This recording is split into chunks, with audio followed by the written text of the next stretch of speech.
जय श्रीमन्नारायण। हर हर महादेव। नमश्चंडिकायै। हमने वर्णाश्रम व्यवस्था पर पहले कुछ बात कही थी कहीं पर, उसकी एक छोटी सी क्लिप हमने अपलोड की थी। तो उस बात को लेकर एक मूर्ख हमें कठमुल्ला कहने लगा। अब ये शब्द सामान्यतया मुसलमानों के लिए प्रयोग किया जा रहा है समाज में। कट्टर और मुल्ला, इन दोनों शब्दों को जोड़कर बोल दिया जाता है। इस पर बहुत विवाद हुए, यहाँ तक कि किसी न्यायाधीश ने भी एक बार इस शब्द का प्रयोग किया था। वो यादव करके थे न्यायाधीश, मुझे नाम पूरा याद नहीं आ रहा है, लेकिन उन्होंने कठमुल्ला शब्द का प्रयोग किया था, तो बहुत विवाद हुआ था इस विषय पर। और इस शब्द को प्रशासनिक भाषा में सभ्य नहीं माना जाता है। खैर, जो भी मुद्दा है, मुद्दा यहाँ पर यह है कि उस व्यक्ति ने मुझे हिंदू कठमुल्ला कहा। क्यों कहा? उसका यह तर्क था कि जब गीता जैसे प्रतिष्ठित धर्मशास्त्र में वर्ण व्यवस्था को कर्मणा बताया गया है, तो फिर हम जन्मना का समर्थन क्यों करते हैं। मुझे पूरा विश्वास है उस व्यक्ति ने कभी ठीक से संपूर्ण श्रीमद् भगवद गीता को किसी योग्य आचार्य की सन्निधि में पढ़ा नहीं होगा, और अगर पढ़ा भी होगा दुर्भाग्य से तो विदेशी संस्थाओं के द्वारा प्रायोजित और सनातनी धारणाओं पर अपघात करने वाले इस्कॉन जैसी संस्थाओं के माध्यम से पढ़ा होगा, या इस्कॉन इत्यादि के जन्म से पहले के बाल गंगाधर तिलक या राधा कृष्णन इत्यादि के द्वारा लिखे गए लेखों को पढ़ा होगा।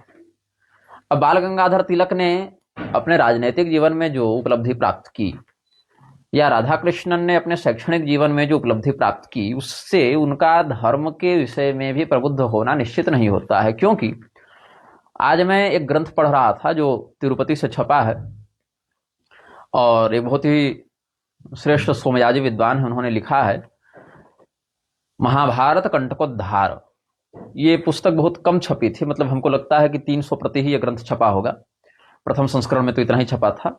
और महाभारत कंटकोद्धार एक अच्छा ग्रंथ हमको लगा, पढ़ने में बहुत परिश्रम से लिखा गया है। लेकिन उसमें अलग अलग लोगों के मत को जब हमने पढ़ा, तो उसमें जब पैशाच भाष्य का लेखक ने वर्णन किया, तो भगवान हनुमान जी को ही उस भाष्य का लेखक तो बताया, किंतु एक लोकमान्य तिलक का मत लगाते हुए कहा कि नहीं, हनुमत पंडित नाम के किसी, या गुणाढ़ जैसे व्यक्ति ने, जो बाद में पैशाचिक भाषा इत्यादि में भी लिखने लगे थे, वो इसके लेखक हो सकते हैं, या हनुमत पंडित नामक कोई दूसरे व्यक्ति, न कि अपने हनुमान जी बजरंगबली, वो नहीं है।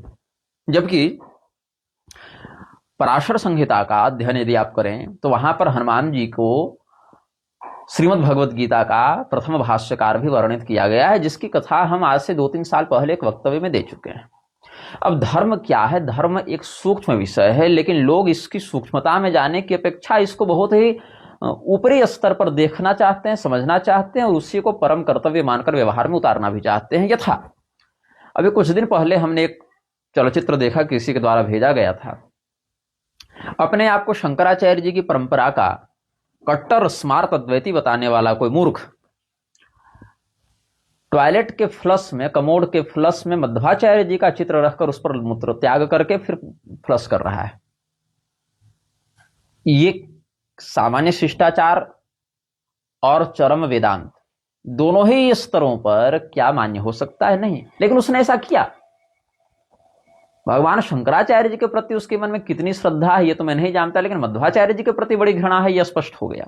एवं विध बहुत से माध्व भगवान शंकराचार्य को राक्षस था, असुर था, नपुंसक था, वर्णशंकर था, या तमाम तरह के व्यभिचारी था, या व्यभिचारज था, ऐसा शंकराचार्य जी के प्रति, या शंकराचार्य जी वाले मध्वाचार्य जी के प्रति बहुत मतलब निर्विरोध प्रकार से भाव हम देख लें तो बोलते रहते हैं, और बोलने के साथ साथ अपनी घृणा को समयानुसार प्रदर्शित भी करते रहते हैं। या देख लीजिए नृसिंह भगवान और भगवान शरभ को लेकर कितने विकृत थंबनेल और उस कथा को, उस रहस्य को कैसे विकृत करके यूट्यूब पे प्रस्तुत करने वाले लोग भी भरे हुए हैं। और दुर्भाग्य से जिन लोगों को सनातन धर्म का धर्म ध्वज अपने हाथ में धारण करके भ्रमण करना चाहिए, वो किसी उद्योगपति की प्रशंसा में लगे हैं, तो किसी राजनेता की प्रशंसा में लगे हैं।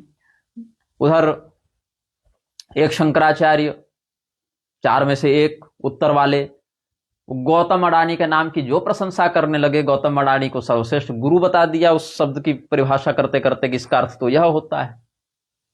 और एक मध्वाचार्य संप्रदाय के आए 8 में से एक वो भी हैं दक्षिण के, तो उन्होंने कह दिया कि भाई शास्त्र तो कहता है कि धर्मो रक्षते रक्षितः, लेकिन हम तो कहेंगे मोदी रक्षते रक्षितः।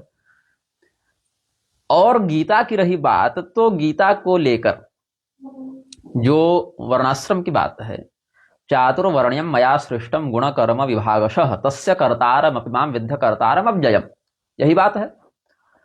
ये किस अध्याय का है? चौथे अध्याय का है। यदा यदा हि धर्मस्य के प्रकरण में आप देख लेंगे, वहीं मिल जाएगा। तो जब श्रीमद् भगवद गीता के चौथे अध्याय के उक्त श्लोक को आप सुन रहे हैं, तो आप निर्णय ले रहे हैं कि गुण कर्म विभागशः। लेकिन यदि चौथे अध्याय को आपने पढ़ा, तो क्या आपके जीवन में ऐसा हुआ कि आप अचानक से चौथे अध्याय को पढ़ने के लिए बैठ गए? भाई, पद्धति तो यह होनी चाहिए कि पहले आपने प्रथम अध्याय पढ़ा हो, फिर दूसरा पढ़ा हो, फिर तीसरा पढ़ा हो, या अगर कम से कम चौथे से ही प्रारंभ किए तो चौथे के बाद पांचवा पढ़ा हो, छठा पढ़ा हो, सातवां पढ़ा हो। ऐसा क्या हो गया हिंदुओं के जीवन में कि 18 अध्याय में मात्र चौथा अध्याय पढ़ा, और उसमें भी वही श्लोक पढ़ा है ना। प्रथम अध्याय में ही पढ़ लिए रहते, उत्साद्यन्ते जाति धर्माः कुल धर्माश्च शाश्वताः कीदृशाः धर्माः, कैसे धर्म हैं? शाश्वताः धर्माः केचते जाति धर्माः कुल धर्माश्च, किस जाति में धर्म का क्या अनुशासन कैसा है, और फिर उस जाति के उस कुल में धर्म का अनुशासन कैसा है। ये शाश्वत है, अपरिवर्तनीय है। शाश्वत मतलब समझते हैं, काल देश के प्रभाव से जो न्यूनाधिक के दोष से ग्रस्त न हो, वह शाश्वत है। तो जाति धर्म कुल धर्म शाश्वत है। पहले अध्याय में ही जाति धर्म शब्द आया है। अब लोग कहते हैं गीता में तो जाति ही नहीं है, गीता में तो वर्ण है। कहां भैया? तो चौथे अध्याय देखो, पहला अध्याय क्यों नहीं देखा तुमने? अच्छा ठीक है, गीता में गुण कर्म विभागशः तो तुमने पढ़ लिया, लेकिन गुणत्रय विभाग योग पढ़ा कि गुण कितने हैं, कर्म कितने हैं? कर्म संन्यास योग पढ़ा, गुणत्रय विभाग योग पढ़ा? नहीं पढ़ा। तो समझ में आएगी बात कैसे? भैया कर्म तो वह चीज है कि भगवान कहते हैं गहना कर्मणो गति, कर्म की गति बड़ी गहन है। ये भगवान कहते हैं किं कर्म किम कर्मेति कवयोप्यत्र मोहिताः, क्या कर्म है और क्या अकर्म है, इसमें बड़े बड़े पंडित भी मोहित हो जाते हैं। ये भगवान कह रहे हैं। अब तुम क्या मान लोगे? जो मूर्ख जन है वो गीता को अगर ऊपरी भाव से देखे तो क्या मान लेंगे कि भाई गुण मतलब जिसमें जो काबिलियत हो, वो गुण का अर्थ लगाएंगे काबिलियत, कर्म का अर्थ लगाएंगे ऑक्यूपेशन। इस स्तर पर आकर बात करेंगे। जैसे कोई व्यक्ति हलाला को गर्भाधार मान ले, ऑपरेशन को मर्डर मान ले, चाकू देखकर, खून देखकर, फटा हुआ पेट देखकर। तो ऑपरेशन मर्डर नहीं है, हलाला गर्भाधान नहीं है, तो उसी प्रकार से जो कर्म और गुण है वो ऑक्यूपेशन नहीं है, वो काबिलियत नहीं है। इसको समझिए। तो भगवान जब कहते हैं किं कर्म किम कर्मेति कवयोप्यत्र मोहिताः, तो त्रिविध बताए। क्या क्या बताए? कर्मणो ह्यपि बोद्धव्यम, बोद्धव्यम च विकर्मणः, अकर्मणश्च बोद्धव्यम गहना कर्मणो गति। कर्म की गति बड़ी गहन है, क्योंकि क्या कर्म है, क्या अकर्म है, क्या विकर्म है, इसमें व्यक्ति बहुत भ्रमित रहता है। तो कर्म क्या है? वेद सम्मत, श्रुति सम्मत या श्रुति समर्थित कर्म जो है वह क्रिया जो है वह कर्म है, कर्तव्य है। उसका विपरीत अकर्म है। और अगर बताए गए कर्म को करेगा जरूर, लेकिन विधि उसकी विकृत हो जाएगी, उसकी पद्धति में अपनी मनमानी बातें घुसा देगा, तो वो विकर्म हो जाएगा। इसको सरल भाषा में आप ऐसे समझ लीजिए, जो किया जाना चाहिए वो कर्म है, जो नहीं किया जाना चाहिए वह अकर्म है, और किए जाने वाले कर्तव्य को गलत तरीके से किया जाए तो वह विकर्म है। सरल भाषा में इतना बता दिया हमने। और भगवान जब क्या कहते हैं, स्वकर्म में, वहां कर्म ही धर्म का पर्याय है। स्वधर्मम अपि चावेक्ष न विकंपितुमर्हसि, धर्म्याद् युद्धाश्रयो क्षत्रियस्य न विद्यते।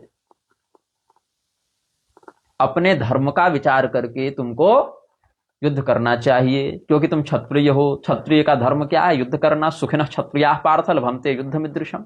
और अगर तुम दूसरे का धर्म अपनाओगे, यहाँ धर्म का अर्थ हिंदू मुसलमान वाला नहीं है। लोग तो इतने मूर्ख हैं कि अब मुसलमानों को भी कहते हैं कि तुम धर्म हो, ईसाई को भी कहते हैं धर्म हो। अगर वही धर्म है तो अधर्म की क्या परिभाषा है फिर बताओ? तो न इनको कर्म की परिभाषा पता, न इनको धर्म की परिभाषा पता, लेकिन गुण और कर्म के आधार पर वर्ण होता है ये पहले जान जाते हैं ये लोग। तो कवयोप्यत्र मोहिता जब भगवान ने कह दिया तो तुम तो महाकवि हो गए। अब यहां कवि का अर्थ लगा लोगे पोएट, ये भी एक अलग समस्या है तुम लोगों के साथ। अरे भाई कवि का अर्थ होता है प्रबुद्ध, चैतन्य। कविम पुराण मनुशासितार मनोरणीयांग समरुस्मरद्य सर्वस्य दातारम अचिंत्य रूपम आदित्य वर्णम तमसः परस्तात्। आगे गीता में मिलेगा, 8वें अध्याय के आसपास देख लेना। तो इसीलिए भगवान ने कहा ना कि तुम जो कह रहे हो श्रेयो भोक्तुम भैक्षमपीह लोके, कि हम भीख मांगकर खा लेंगे वही हमें अच्छा लगेगा, तो ये तुम्हारा काम नहीं है। अगर तुम यह कर्तव्य छोड़कर उधर जाओगे भिक्षाटन के लिए तो तुम्हें दोष लगेगा। स्वधर्मे निधनम श्रेय परधर्मो भयावह, ये भगवान ने कहा। तो जो कर्म कर्म चिल्लाते हो तुम ना कि गुण कर्म विभाग स, भगवान ने कहा कर्म के अनुसार होना चाहिए, तो ठीक है कर्म के अनुसार होना चाहिए। तो वर्ण संकर किसको कहते हैं? अर्जुन ने कहा ना संकरो नरकायेव कुलघ्नानां कुलस्य च पतन्ति पितरो ह्येषां लुप्त पिंडोदक क्रिया। तो वर्ण संकर कौन है? जैसे मान लो एक व्यक्ति है, वह क्षत्रिय वर्ण का काम कर रहा है, तुम्हारी भाषा में फौज में है मान लो, तो क्षत्रिय मान लिया गया। इस हिसाब से द्रोणाचार्य को, अश्वत्थामा को, कृपाचार्य को क्षत्रिय क्यों नहीं माना गया? या मान लो कि धर्म का उपदेश करने मात्र से वह व्यक्ति ब्राह्मण हो गया, ज्ञान, तो विदुर जी ने स्वयं को ब्राह्मण क्यों नहीं माना? शूद्र जो नाभम जाता क्यों कह दिया? या भीष्म पितामह ने इतना अधिक जो धर्मोपदेश कर दिया, स्त्री धर्मान भगवत धर्मान मोक्ष धर्मान तथा वच, तो उनको ब्राह्मण क्यों नहीं माना गया? उसी गीता के समकालीन पात्रों का उदाहरण दे रहा हूं। विदुर जी और भीष्म पितामह दूसरे समय या दूसरे युग या दूसरे कुल परिवार के भी नहीं है, उसी खानदान से बता रहा हूं, उसी काल, उसी देश, उसी परिवार से बता रहा हूं। तो विदुर जी जो हैं शूद्र योनाभम जातः अपना परिचय देते हैं, लेकिन जहां तक उनका धर्मोपदेश में था मंत्री होने की हैसियत से, मंत्रणा देने के अर्थ में, उतना उन्होंने दिया। और बाकी विषय में पूर्वाभ्यासा जुगुप्सिते होने के बाद भी उन्होंने सनत सुजात मुनि को बुलाकर उनके माध्यम से धृतराष्ट्र को धर्म का उपदेश कराया है। क्यों? क्योंकि स्वधर्मे निधनम श्रेयः परधर्म भयावह। तो भैया गुण कितने होते हैं? बोले 3, सत्व गुण, रजोगुण, तमोगुण, ये त्रिविध गुण हैं। कर्म कितने होते हैं? बोले 3, कर्म, अकर्म और विकर्म। इस भाषा को समझ गए आप? अब देखिए, अब वह कर्म जो हमें करना है अपने वर्ण के अनुकूल, वह कैसा होता है? ये नहीं कि बाद में गई और फार्म भरे और जहां बहाली हो गई वो हमारा वर्ण हो गया, ऐसा नहीं है। भगवान ने गीता का 18वें अध्याय में क्या कहा है कि आपका जो जन्मजात कर्म है, कर्म स्वयं जन्मना है। जिस कर्म के आधार पर तुम वर्ण बताने चले हो बंधु, वो कर्म ही जन्मना होता है। कर्मणा अगर वर्ण मानोगे तो वह कर्म भी जन्मना ही होता है। मतलब जन्मना वर्ण जो बोलते हैं तो बीच में कर्म रहता है, जन्म के आधार पर कर्म और कर्म के आधार पर वर्ण, इस प्रक्रिया से बात चलती है। तो इसका कहां मिलेगा प्रमाण? गीता का 18वें अध्याय में देख लो, सहजं कर्म कौन्तेय सदोषम अपि न त्यजेत सर्वारंभा हि दोषेण धूमे नाग निर्वावृता। हे अर्जुन, हर जाति का, हर व्यक्ति का कोई न कोई जो कर्म है किसी न किसी दोष से युक्त है। ब्राह्मण का कर्म पौरोहित्य क्या सर्वथा निर्दोष है? नहीं, यहां भी प्रतिग्रह दोष लगता है, तो अयाज यजन दोष लग जाता है। तो हर व्यक्ति का जो कर्म है किसी न किसी दोष से युक्त है। कैसे? यथा धूम का उत्सर्जन हो जाता है अग्नि से, आग लगेगी तो धुआं उठेगा, और धुआं उठेगा तो उसका लक्षण पता चल जाएगा कि इस धुआं को देखकर पता चल रहा है कि यहाँ अग्नि है। वैसे बंधन से कर्म का बोध हो जाता है। तो भगवान ने क्या बताया? कर्म कैसा है तुम्हारा? सहजं कर्म कौन्तेय, कर्म तुम्हारे साथ साथ ही आया है, जन्म से ही आया। सहजम सहैव जायते त्वया सह इति सहजः, जो तुम्हारे साथ साथ जन्म ले वह सहज है। मैं यहाँ किसी भी मान्य आचार्य के भाष्य का उदाहरण देकर आपको नहीं बताने वाला हूँ। शंकराचार्य जी, रामानुजाचार्य जी, मध्वाचार्य जी, सबने अपने अपने अनेकानेक आचार्यों ने इस पर मान्य टीकाएं लिखी हैं, लेकिन हम वो नहीं बताएंगे, क्यों? विषय बड़ा हो जाएगा। उन आश्रयों से हम पहले बता चुके हैं। हम आपको मोटी मोटी बात बता दे रहे हैं, क्या है और क्यों है, क्या और क्यों, ऐसे आप समझ जाइएगा। अब सहजं कर्म कौन्तेय आप समझ गए। तो सूक्ष्म दृष्टि से धर्म का विवेचन करने की आवश्यकता होती है। हमारा शरीर बना कैसे। अब आपको हम यह बता रहे हैं, कर्म जो है और गुण, तो कर्म हमने आपको बता दिया कैसा है, साथ में जन्म ले रहा है। सहजंग कर्म कौन्तेय सहे बजायते इति सहज, इतना समझ गए। और ये वीडियो में, ये वक्तव्य मैं पूरे सनातनी समुदाय के लिए भी नहीं बना रहा हूं, क्योंकि लोगों को समझ में आएगा भी नहीं। क्यों नहीं आएगा? लोग सूक्ष्म चिंतन की अपेक्षा छिछला चिंतन करना चाहते हैं। छिछलेपन से धर्म समझ में नहीं आता। छिछलेपन का उदाहरण दूं एक, जैसे आजकल लोग कहते हैं ना कि अरे जो जिस प्रकार का कर्म करने लगा उस प्रकार का उसका वर्ण हो जाना चाहिए तुरंत, जीवन में 10 बार वर्ण बदलते रहिएगा। ठीक है, बदल लो। तो फिर यह भी कल को अगर कोई कहे कि ये शादी विवाह के चक्कर में क्या पड़ना है, जिस स्त्री पुरुष का मन जहां रम जाए वहां रमण करो, जितना दिन रहना है साथ में रहो और बाद में फिर निकल जाओ, फिर दूसरा जोड़ा पकड़ो, तीसरा जोड़ा पकड़ो, ये भी होनी चाहिए। तो आज की पीढ़ी में भले आप इसको गलत माने, लेकिन 2 पीढ़ी के बाद, और कई लोग तो आज की ही पीढ़ी में इसको जनरलाइज कर चुके हैं, इसका सामान्यीकरण कर चुके हैं और इसको फिर धर्म बताने लगे। यह भी एक विडंबना देखिएगा। तो धर्म की सूक्ष्मता पर विचार नहीं करते हैं, एक ऊपरी भाव से लॉजिक लगाते हैं। लॉजिक इनका एक अलग अभी चला है, लॉजिक। तो लॉजिक का हमने बता दिया कि कितनी अच्छी बात होगी ना, कितना आदर्श समाज होगा। वो सोचेंगे लोग ना, इस पीढ़ी में भी सोच रहे हैं, अगली पीढ़ी में भी सोचेंगे कितना आदर्श समाज होगा कि हाँ स्त्री पुरुष को मन हो गया, चलो अपना साथ में रहे, और जब तक मन क्या रहे और फिर चले गए। या फिर स्त्री को मन किया कि गर्भधारण करें तो किया, नहीं तो फिर अबॉर्शन करा लिया और चले गए।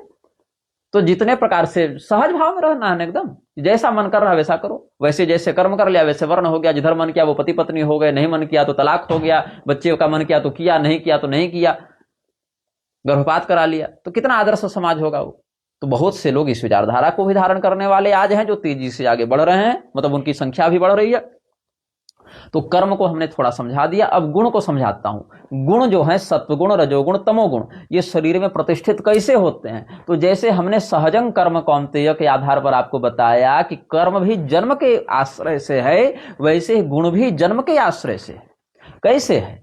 तो इसके लिए श्रीमद् भागवत महापुराण में वही भगवान श्री कृष्ण उद्धव जी को एकादश स्कंध में कहते हैं, आगमोपः प्रजादेश काल कर्म च जन्म च ध्यानम मंत्रोथ संस्कारो दशैते गुण हेतवा। गुण के 10 हेतु होते हैं, आगम, जल, प्रजा, देश, काल, कर्म, जन्म, ध्यान, मंत्र और संस्कार। ये गुण के हेतु होते हैं। यही कारण है कि ब्राह्मण वंश में जन्म लेने मात्र से हमने यह नहीं कहा कि वह पूर्ण ब्राह्मण हो गया, उसके अलग से मंत्र, संस्कार और उस विशिष्ट तिथि में, मुहूर्त में, काल में संस्कार के द्वारा, मंत्र के द्वारा उसकी प्रतिष्ठा होगी, तब उसमें वह गुण प्रकाशित होगा। और उसमें जन्म भी निमित्त होना चाहिए। ये नहीं किसी में भी जाकर हम मंत्र फूंक दिए तो ब्राह्मण बन गया, क्षत्रिय बन गया। क्यों? उपनयन तो तीनों का होता है, वेद तो तीनों पढ़ते हैं, तो क्षत्रिय क्षत्रिय ही क्यों रहता है, वैश्य वैश्य ही क्यों रहता है, ब्राह्मण ब्राह्मण ही क्यों रहता है।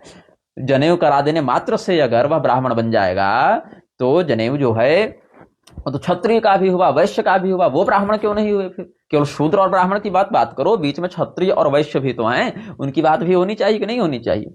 अब कुछ लोग यहां उठकर ये कहेंगे कि वज्र सूची को उपनिषद में यह कहा गया है कि जन्म से वर्ण नहीं होता है। मैं उस श्रुति पढ़कर थोड़ा सा सुना देता हूं।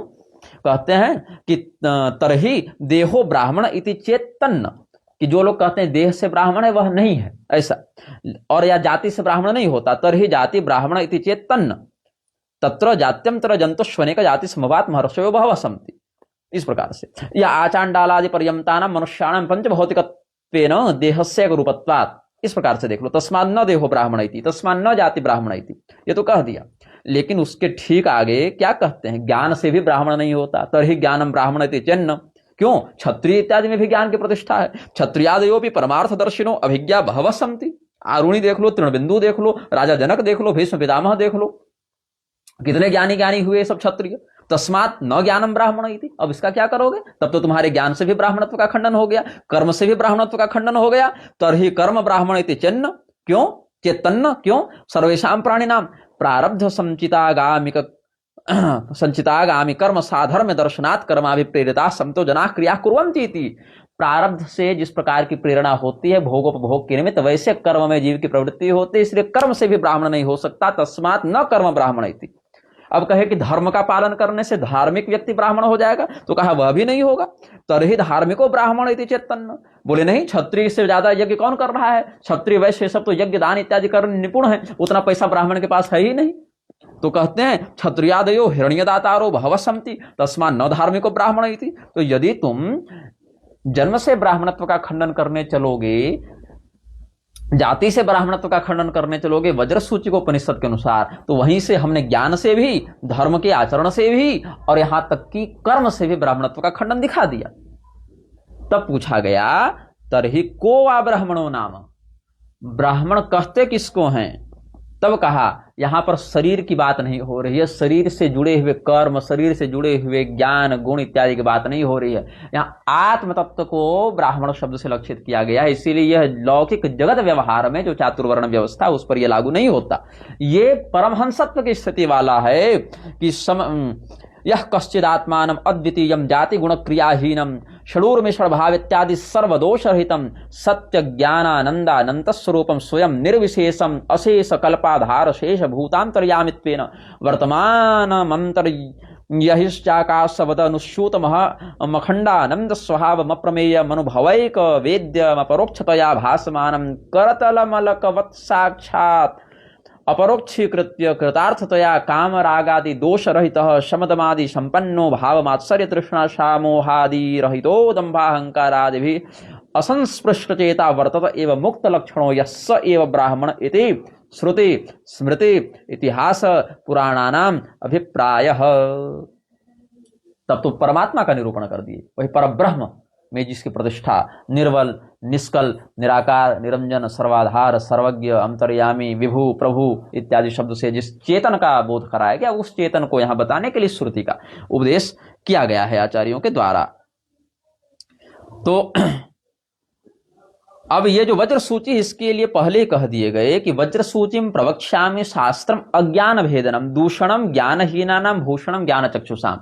जो अज्ञानी लोग हैं ये उनका दूषण है क्योंकि समझ में आएगा नहीं, और जो ज्ञानी लोग हैं उनका एक गहना है क्योंकि वो तो परम तत्व का अनुभव कर चुके। इसीलिए यहां पर पहले ही मंगलाचरण के बाद जो है आप्यायन्तु ममांगानि की शांति पाठ के बाद ही इसको बता दिया गया है। अब वज्र सूची को उपनिषद का हमने थोड़ा सा आपको बता दिया गया। अब देखिए, अब हम आपको कुछ पुराण, कुछ स्मृति और कुछ आगम ग्रंथों से भी इसका बताएंगे। सबसे पहले हमको शरीर मिलता कैसे है? आत्मा का तो वर्ण होता नहीं, शरीर का होता है। शरीर कैसे मिला?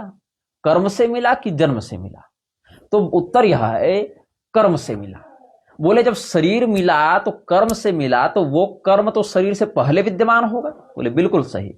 पूर्व काल का संचित कर्म इस समय के शरीर का निर्माता है, इस समय का क्रियमाण कर्म भविष्य के शरीर का निर्माता है। मतलब अभी जिस घर में हमने जन्म लिया, जिस जाति में जन्म लिया, जिस प्रकार के सुख दुख को हमने प्राप्त किया, और जब तक जितने समय के लिए इस आयु को हम उपभोग करेंगे, वो पिछले कर्म से नियंत्रित हो रहा है। और जिस प्रकार का अभी हम कर रहे हैं वो भविष्य के जन्म का निर्धारण कर रहा है। अब कैसे है बता रहे हैं। गीता के 13वें अध्याय को देखिए। कार्य कारण कर्तृत्व हेतु प्रकृति रुच्यते पुरुषः सुख दुखानाम भोक्तृत्व हेतु रुच्यते। कार्य कारण इत्यादि में कौन सी क्रिया हो रही है, किस स्थान पर हो रही है, किस शरीर के माध्यम से हो रही है, किस अंग के माध्यम से, किस इंद्रियों के माध्यम से हो रही है, उसमें प्रकृति हेतु है। और उसका जो कंट्रोल कर रहा है, उसका जो नियंत्रण कर रहा है और सुख दुख का जो अनुभव कर रहा है वो उपभोक्ता भाव से। जहां देहाभिमानी जीव की बात हो रही है, अगर देहाभिमानी नहीं रहेगा तो अंतःकरण में सुख दुख का आरोपण किया जाएगा। तो भोक्तृभाव से युक्त जो पुरुष है वो सुख दुख में हेतु है और क्रिया अंग शरीर इत्यादि के संचालन में प्रकृति हेतु है। तो पुरुष प्रकृति में स्थित होकर प्रकृति से उत्पन्न होने वाले तीनों गुणों के भोगों का उपभोग करता है। अगर प्रकृति से बाहर हो पुरुष तो नहीं उपभोग करेगा, और अगर पुरुष से रहित प्रकृति हो तो वहां उपभोक्ता भाव के अभाव के कारण उपभोग हो नहीं सकता। तो एक होगा भोग्य, एक होगा भोक्ता, एक होगी प्रकृति संसार, एक होगा भोक्ता जीव आत्मा चेतन, और एक उनका विलक्षण साक्षी प्रेरक होगा। इसी त्रिविध प्रकार के संरचना को उपनिषदों ने कहा भोक्ता भोग्यम प्रेरितारम च मत्वा सर्वम प्रोक्तम त्रिविधम ब्रह्ममयत। यही अविद्या से युक्त होकर भोक्ता और प्रेरक में भेद हो जाता है। विद्या से युक्त होकर भोक्ता भाव के विलोप होने पर वही जीव ब्रह्मत्व की संसिद्धि कर लेता है, तो केवल प्रेरक और साक्षी की स्थिति बचती है, तो भोगी भोक्ता भाव का विलोप हो जाता है। यह शास्त्र का मर्म है। और ऊपरी भाव से पीडीएफ पलटने वाले क्या जानेंगे इस बात को। अब देखिए, यही गीता के 13वें अध्याय में भगवान कह रहे हैं, पुरुषः प्रकृतिस्थो ही भुंक्ते प्रकृतिजान गुणान। किनको भोगता है? कान भुंक्ते प्रकृतिजान गुणान भुंक्ते। कह भुंक्ते? पुरुषः भुंक्ते। कदा भुंक्ते? यदा सः प्रकृतिस्थः भवति तदा पुरुषः देहस्थः पुरुषः प्रकृतिजान गुणान भुंक्ते। और यदि नहीं भोगेगा तब क्या होगा? तो यस्य नाहंकृतो भावो बुद्धिर यस्य न लिप्यते हत्वापि स इमान लोकान न हंति न निबध्यते। अगर वह देहाभिमानी नहीं है, कर्तृत्वाभिमानी नहीं है, तो उसके माध्यम से पूरे प्रकृति का विनाश हो जाए। मतलब प्रकृति, ऐसे मूल प्रकृति तो विनष्ट नहीं होती है, लेकिन अगर दृश्य जगत का विनाश हो जाए तो भी उसको ब्रह्मांड की हत्या का दोष नहीं लगता। और अगर अभिमानी होकर, कर्तृत्वाभिमानी होकर, देहाभिमानी होकर वह सक्रिय होगा तो कारणम गुण संगोस्य सदसद योनि जन्मसु। इसको देखिएगा, यही गुण का संग जो है, सत और असत मतलब देवता मनुष्यादि श्रेष्ठ अथवा पशु पक्षी इत्यादि निकृष्ट योनियों में जन्म का कारण बनता है। जन्म का कारण, यही भगवान ने कहा चातुर्वर्ण्य मया सृष्टम। हमने चारों वर्णों की रचना की, बनाया, जन्म दिया, सृष्टि की हमने उसकी। ये नहीं कहा कि हमने मनुष्यों को बना दिया और मनुष्यों को बना दिया फिर ये काम जो किया वो ब्राह्मण हो गया, ये काम किया वो क्षत्रिय हो गया, ऐसा नहीं कहा। कहा हमने इनको बनाया। यही पुरुष सूक्त में भी है, ब्राह्मणों से मुखमासित बाहु राजन्य कृता, ये सब है। उरुज, मुखज, बाहुज, पदज, चरणज, ये सब शब्द आए ना, वहां जकार का प्रयोग क्यों किया गया? वहां से जन्म लेने के कारण, वहां से अभिव्यक्त होने के कारण। अब लोग यहां पर मजाक उड़ाएंगे कि हाँ ब्राह्मण मुंह से पैदा हुए थे। लोग आजकल मुखपुत्र इत्यादि शब्द का ट्रोल करने के लिए प्रयोग करते हैं। बात वहां है विराट पुरुष के ब्रह्मांड कलेवर का वर्णन किया जा रहा है, मैथुनी सृष्टि का वर्णन नहीं किया जा रहा है कि वहां हम रिप्रोडक्शन आपको पढ़ाएं in the limitation of human body, ये नहीं पढ़ाया जा रहा है। वहां ब्रह्मांड कलेवर का वर्णन किया जा रहा है कि ब्रह्मांड में विश्व रूप में उसकी स्थिति किस किस स्थान से अभिव्यक्त हुई है, ये कहा जा रहा है। तो अब कारणम गुण संगोस्य सदस्य योनि जन्मसु, अलग अलग गुणों का क्षेत्र क्षेत्र विभाग जो भी देख लेंगे, 14वां अध्याय देख लेंगे गीता का एक बार, और 13वां देख लेंगे और 14वां देख लेंगे। तो भगवान क्या कहते हैं, यदा सत्य प्रवृद्धे तो प्रलयम याति देहभृत तदोत्तम विदाम लोका नमलान प्रतिपद्यते। अब जैसे हम मर रहे हैं और हमारी मृत्यु की स्थिति में हमारा जो चित्त है वह सत्वगुण से आवृत है, तो हम मरने के बाद श्रेष्ठ लोकों को जाएंगे। रजसी प्रलयम गत्वा कर्म संग सुजायते, रजोगुणापन्न है हमारा चित्त तो यहीं भटकर फिर यहीं फंसेंगे। और तथा प्रलीनस्तमसी मूढ़ योनि सुजायते, और तमोगुण से आवृत है मृत्यु काल का चित्त तो हम अधोगति में जाएंगे। तो जीवन भर जैसा करता है वैसे गुण से मन बनता है, मन की वृत्तियां बनती हैं और उन वृत्तियों के आधार पर उसका अगला जन्म तय होता है, अगली योनि तय होती है, अगला लोक भी तय होता है। इसीलिए आपको मैं 4 ग्रंथों का यहां प्रमाण दूंगा, पातंजल योग सूत्र, कौशिक रामायण, विश्व सारोत्तर सूत्र और दत्त पुराण। इन 4 ग्रंथों का हम यहां प्रमाण देंगे इसी सिद्धांत को समझाने के लिए, और फिर इसका विस्तार बताएंगे आपको अहिर्बुध संहिता के 14वें अध्याय से। क्या है, सबसे पहले हम महर्षि पतंजलि का मत देखते हैं योग दर्शन से। सति मूले तद विपाको जात्यायुर्भोगा। अर्थ क्या है, हमारा ऐसा कर्म जो बच गया, जो उपभोक्त नहीं हो पाया, जिसका उपभोग होना बचा हुआ है, तो वह उपभोग हमको 3 रूपों में प्राप्त होगा, जाति, आयु, भोग। जो मूर्ख कहते हैं कि जाति व्यवस्था नहीं या जाति नहीं है, वो उत्साद्यमते जाति धर्मा गीता में देख लें, या सदसद योनि जन्मसु ये जन्म गीता में देख लें, या देवी सर्वभूतेषु जाति रूपेण संस्थिता ये नवरात्र में दुर्गा जी का पाठ कराते हैं, वहां 5वें अध्याय में दुर्गा सप्तशती के मध्यम चरित्र में देख लें, ये उत्तर चरित्र के पहले अध्याय में देख लें, मतलब ऐसे 5वां अध्याय हो जाएगा। और नहीं तो वो पातंजल योग सूत्र योग दर्शन देख लें। लेकिन देखेंगे कहीं भी समझ में कुछ नहीं आएगा। क्यों? सॉफ्टवेयर डिफॉल्ट है उनका, डिफॉल्ट में ही लिखा हुआ है कि इसमें इससे ज्यादा अपडेट हो नहीं सकता है, इसकी ये सीमा है। और डिफॉल्ट सॉफ्टवेयर जो है उसको उससे ज्यादा आप ले नहीं जा सकते, वो बना ही उसी बेस मॉडल पर है, तो बेचारा उससे जाएगा कहां से आगे। तो सती मूले तद्दीपाको जात्यायुर्भोगा, ये जो पातंजल योग सूत्र का है, इसी बात को विश्व सारोत्तर सूत्र में कहा गया, धर्मा धर्मात्मकम कर्म तच्च त्रिविधम अर्थतः जात्यायुर्भोगदम येन नामिश्रम पच्यते क्वचित। धर्म और अधर्म 2 प्रकार का कर्म है, वह भी 3 प्रकार के अर्थ को धारण करता है। क्या क्या?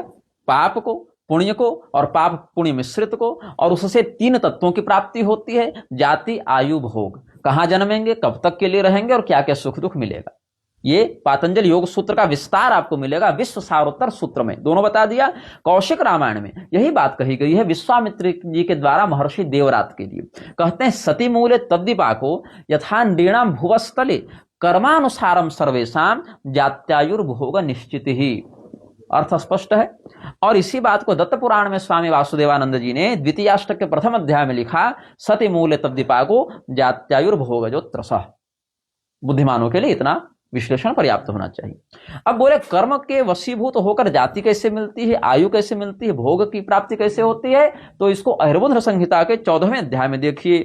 अहिर्बुध संहिता में क्या कहते हैं भगवान, इष्टार्थ प्राप्तये निष्ट विघाताय च लालसः कर्म तत्कुरुते कामे शुभाशुभ फलोदयम। हमें सुख मिले और दुख हमसे दूर रहे, इसी चक्कर में सारे लोग अलग अलग काम करने में लगे हैं। आप काम क्यों कर रहे हैं? क्योंकि आपके मन में इच्छा है कि हम सुख की प्राप्ति करें और दुख से दूर रहें। तो इष्टार्थ प्राप्तये अनिष्ट विघाताय च लालसः, इस इच्छा से, इस लालसा से, इस जिसको आज की भाषा में कहेंगे इस कामना से कि हम सुखी रहें और दुख से दूर रहें। तो कामना के वशीभूत होकर वह कामी अलग अलग काम करता है, कर्म करता है, जिससे शुभ या अशुभ फल की प्राप्ति होती है। अब ततः कर्म विपाकस्थ शुभाशुभ विमिश्रितान जात्यायुर्बंधान स प्राप्नोति विधि चोदितः। कर्म विपाक बन गया, जो हमने आपको पातंजल योग सूत्र से बताया सती मूले तद्दीपाको, या हमने आपको कौशिक रामायण से बताया सती मूले तद्दीपाको यथा नृणाम भुवस्तले। तो जो कर्म विपाक बन गया, वो जो भंडार बन गया, आपने जो फिक्स डिपॉजिट कर ली अपने कर्म की, उस कर्म का परिणाम क्या मिलेगा? या तो शुभ मिलेगा, सुख मिलेगा, अशुभ मिलेगा, दुख मिलेगा, या थोड़ा मिला जुला कर मिलेगा, जैसा कर्म है। तो वो कैसे मिलेगा? विधि चोदितः। आपका नियंत्रण नहीं है कि अरे ये तो गलत हो गया तो इसको कैंसिल करो जी, कैंसिल। पोपटलाल नहीं बन सकते आप वहां के, कैंसिल करो ये हमसे गलत हो गया। आपको वहां पर उसको स्वीकार करना पड़ेगा और बलपूर्वक करवाया जाएगा। विधि चोदितः, विधि के द्वारा प्रेरित होकर। विधाता का विधान कहते हैं ना, अरे यही तो विधि का विधान था, यही विधि का विधान है। तो कैसे मिलेगा? जात्यायुर अनुबंधान सब प्राप्नोति विधि चोदितः सुखादि वासनास्तास्ता समचिनोति शनैः शनैः ऐसा निग्रह शक्तेस्तु तिरोधान परंपरा। इस श्लोक को मैं क्यों बता रहा हूं? क्योंकि भगवान की जो निग्रह शक्ति है, पंचकृत्य ब्रह्म में जो निग्रह कारिणी शक्ति है, जिसकी उपासना हम करते हैं, उसका ही यह विभाग है कि आपके किए गए अच्छे बुरे कर्म को पकड़कर फल भोगवाए। ये भगवान की तिरोधान शक्ति या निग्रह शक्ति का ही काम है। इसीलिए मैं इस विषय को जिस स्पष्टता से समझ सकता हूं, जिस स्पष्टता से मैं आपको बता रहा हूं, वही स्पष्टता आपको धर्म के मर्म में अनुभूत होगी, वही आपका जीवन का अनुभव शास्त्र सिद्ध प्राप्त आपको होगा। तो सुख या दुख इत्यादि की जो वासना है, वो चुनी हुई वासनाएं जो कर्म के अनुसार संचित हैं, समचिनोति शनैः शनैः, वो इसको प्राप्त होती रहते हैं। चुनी हुई वासनाएं चुनता रहता है, भोगता रहता है। और कैसे? तो जाति और आयु का अनुबंध है, जात्यायुर अनुबंधान, वो एग्रीमेंट है, वो एग्रीमेंट आप तोड़ नहीं सकते हैं। तो जाति का अनुबंध जन्म से संसिद्ध हो गया। कैसे? ताकि वह जब वहां जन्म लेगा तब वह जाति जन्म लेगा, आयु और भोग तीन प्रारूप में उसको प्राप्त होगी। तो ऐसा निग्रह शक्तेस्तु तिरोधान परंपरा। बोले ये कर्म क्या अभी किया गया नहीं यहाँ फलित तो होगा? जैसे मान लो कभी ब्राह्मण का कर लिया तो ब्राह्मण का, बोले नहीं, क्योंकि जन्म के साथ आयु और भोग निश्चित हो जाते हैं। जो एक दिन का बच्चा कोई सुख दुख का अधिकारी नहीं हो सकता, क्योंकि कुछ उसने किया नहीं अच्छा बुरा कर्म अभी के शरीर से, तो उसको सुख दुख की प्राप्ति कैसे हो रही है? मान लो बच्चे को ठंड लग रही है, माता ने कंबल उड़ा दिया, बच्चा 2 दिन का है, या उसकी माता उसको डस्टबिन में कूड़े कचड़े में डालकर चली गई, वो मर रहा है वहां पर, तो उसको किस कारण वह सुख या दुख मिला? ये है ना पूर्व जन्म कृतं कर्म काले न परिपच्यते। जैसे आपने किसानी में, खेती में बीज लगाया, खेत में अंकुरित हुआ, समयानुसार बड़ा हुआ, फलित हुआ, वैसे ही महत काल गर्भ में जो आपने कर्म बीज का आरोपण किया, वही अंकुरित होकर फल के रूप में आपको सुख दुख दे रहा है। हरिवंश पुराण का विष्णु पर्व देख लीजिए, पूर्व जन्म कृतं कर्म काले न परिपच्यते, पहले का किया गया कर्म समय पर पक जाता है, तैयार हो जाता है, भोग के लायक हो जाता है। इसीलिए वह काल शक्ति ही निग्रह और अनुग्रह करने में, अब दंड देगा तो मान लो निग्रह, और प्रसन्न होकर कृपा करे तो हो गया अनुग्रह, इस बात से समझ लो। तो इसीलिए सभी प्राणी उसी काल के वश में हो गए, और सूर्य चंद्रात्मक यह जो सूर्य सोमात्मक जो जगत है, स्थावर जंगम, चलता फिरता हो या स्थिर हो, वो सब काल के माध्यम से जन्म ले रहा है और काल के माध्यम से मिट रहा है। यह निग्रह और यही अनुग्रह का खेल भगवान काल शक्ति के माध्यम से खेलते हैं। यही बात हरिवंश पुराण के विष्णु पर्व में पुनः स्पष्ट की गई कि सूर्य सोममयम तात कृत्स्नम स्थावर जंगमम कालेन निधनम गत्वा काले नैव च जायते सकालः सर्वभूतानां निग्रहानुग्रहे रतः तस्मात् सर्वाणि भूतानि कालस्य वशगानि वै। और इसीलिए आपको हम पराशर जी का वचन देंगे, जो कलौ पराशर स्मृता कहते हैं। 6ठा अध्याय देखिए पराशर जी की स्मृति में क्या कहते हैं। जिस कुल में जिसका जन्म हुआ हो, क्या हमने बताया था, आगमों पर प्रजादेश काल कर्म च जन्म च ध्यानम मंत्रोथ संस्कारो दशयते गुण हेतव। भागवत के 11वें स्कंध में उद्धव जी को भगवान श्री कृष्ण ने बताया, तो वहां पर गुण जो है वह जन्म से आश्रित हो गया, और कर्माश्रित गुण जन्माश्रित गुण हो गया, और जन्म कर्म समन्वित गुण जो है वह वर्ण का निर्धारक हो जाता है। जन्म कर्म के संतुलित भाव में आपको वर्ण की प्रतिष्ठा दिख जाएगी, और वह कर्म स्वयं जन्म पर आश्रित है, तो चरमाश्रय किसका हो गया, जन्म का। मतलब जन्म और कर्म के सम्मिश्रण से गुण बना, वह गुण वर्ण में निर्धारक हो गया, और वह जो कर्म है वह सहजं कर्म कौन्तेय के माध्यम से जन्माश्रित हो गया। तो अंततः जो है चरम आश्रय कौन हुआ इस प्रक्रिया का, जन्म हुआ। मतलब जन्म से कर्म जुड़ा हुआ है, और जन्म कर्म से गुण जुड़ा हुआ है, और वो गुण और कर्म गुण कर्म विभाग सह वो आपके वर्ण के निर्धारक हो गए। ये पूरी प्रक्रिया हुई। लेकिन भगवान अर्जुन को बता रहे थे, जो पहले से ज्ञानी थे उनके मन में केवल मोह का आवरण हो गया था। वो तुम्हारे जैसे अनपढ़ नहीं थे कि एक एक बात इतने विस्तार से खोलकर बताई जाए। उनको बता दिया कि हाँ ऐसे ठीक है, वैसे हो गया। अब जैसे मान लीजिए कोई अंगूठा छापी व्यक्ति हो, लेकिन अपनी कुशलता में मैकेनिक हो, मान लीजिए, वो कह रहे 21 नंबर का रेंज देना।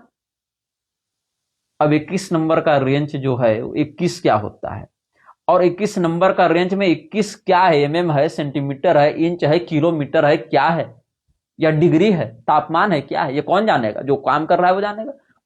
लेकिन आप अगर बिल्कुल नहीं जानेंगे तो 21 नंबर का आप क्या अर्थ लगाएंगे, सट्टा की लॉटरी का नंबर। तो अर्जुन तो विशेषज्ञ थे। अर्जुन विशेषज्ञ नहीं होते तो भगवान जो है उनको विश्वरूप क्यों दिखाते, और अंत में क्यों कहते नष्टो मोह स्मृतिर्लब्धा तत्प्रसादान अच्युत। मेरा मोह नष्ट हो गया, स्मृति प्राप्त हो गई मुझे। कौन सी स्मृति, पहले थी उसी की तो स्मृति होगी ना। ज्ञानी थे, जानते थे इन विषयों को, लेकिन मोहित हो गए, थोड़ा सा भ्रम हो गया मन में, स्थितिजन्य भ्रम हो गया, स्थिति का निवारण हो गया। बुखार चढ़ा, बुखार उतर गया। अंग्रेजी दवा में तो पैरासिटामोल, और आयुर्वेदिक में तो महासुदर्शन जो भी दिए होंगे। तो इसीलिए जिस देश में और जिस कुल में जन्म हो उसके सदाचार का भी पालन करना चाहिए। यह धर्म का मत है। कुलाचारोपि कर्तव्य इति शास्त्रविदो विदुः देशाचारस्तथा धर्म इति प्राह पराशरः। और यही शाश्वत धर्म है। उत्साज्यन्ते जाति धर्माः कुल धर्माः शाश्वताः। और इसी शाश्वत धर्म की हानि न हो जाए, इसीलिए अर्जुन चिंतित थे। अब लघु हारित स्मृति का 7वां अध्याय देखिए। ब्राह्मणस्य तु यत्कर्म कथितं बाहुजस्य च उरुजस्यापि यत्कर्म कथितं पादजस्य च अन्यथा वर्तमानस्तु सद्यः पतति जातितः। जो लोग मूर्ख लोग कहते हैं ना, न हिंदुः पतितो भवेत न हिंदुः पतितो भवेत, वो इसीलिए कहते हैं ऐसा नाटक, ताकि कल को अगर वो गलत काम करें और कोई कहे धर्म की दृष्टि से तुम पतित हो गए हो, तो उनको प्रायश्चित करना पड़ेगा, समाज में बहिष्कृत होना पड़ेगा। तो ना होना पड़े तो कहते हिंदू पतित नहीं होता। अरे हिंदू कदम कदम पर पतित हो सकता है भाई, धर्म के अनुसार नहीं चलेगा तो पतित होगा। अन्यथा वर्तमानस्तु सद्यः पतति जातितः। क्या कहते हैं लघु हारित स्मृति के 7वें अध्याय में, ब्राह्मण का जो कर्म है वो ब्राह्मण करे, क्षत्रिय का कर्म क्षत्रिय करे, वैश्य और शूद्र का कर्म वो लोग करें। और यहाँ पर देखिए बाहुज, बाहु से जन्म, उरुज जंघा से जन्म, पादज पैर से जन्म, और नहीं करेगा। अन्यथा वर्तमानस्तु सद्यः पतति जातितः। अपनी जाति के कर्तव्य से भ्रष्ट होता है, जाति पतित माना जाता है उसको। इसीलिए यो यस्याभिहितो धर्मः सतु तस्य तथैव च तस्मात् स्वधर्मं कुर्वीत द्विजो नित्यमनापदि। इसीलिए राजेंद्र, हे राजन, इसीलिए अपना जिसके लिए जो कर्म बता दिया गया वह वही करेगा। अगर नहीं करेगा तो वह पतित होगा। हाँ, आपत्ति काल में कुछ अपवाद है, इसलिए अनापदी कह दिया। अनापदी मतलब जब आपत्ति काल नहीं हो, महामारी नहीं हो, बीमारी नहीं हो, अकाल नहीं हो, युद्ध नहीं हो, शारीरिक विकलांगता नहीं हो, ऐसी सामान्य स्थिति में। और इसीलिए 4 वर्ण 4 आश्रम, जो व्यक्ति अपने धर्म में निष्ठा रखता है उसी को कहते हैं ना कर्म ही पूजा है, कर्म से भगवान को प्राप्त कर लेता है। तो वर्णाश्चत्वारो राजेंद्र चत्वारश्चापि चाश्रमा स्वधर्मे ये तु तिष्ठन्ति ते यान्ति परमां गतिम स्वधर्मेण यथान्येन नारसिंहः प्रसीदति न तुष्यति तथान्येन कर्मणा मधुसूदनः। अपने कर्तव्य का पालन करने वाले, अपने जातिगत, वर्णगत, कुलगत धर्म का अनुसरण करने वाले व्यक्ति से भगवान जितने प्रसन्न होते हैं, अन्य से नहीं। इसी कर्म ही पूजा के सिद्धांत को गीता में कहा गया, स्वकर्मणात्मभ्यर्च्य सिद्धिमिन्दति मानव। वह स्वकर्म या स्वधर्म शब्द में स्व जो लगा है वह क्या है? वह सहजं कर्म कौन्तेय सदोषमपि न त्यजेत का जन्माश्रित कर्म ही दिखा रहा है।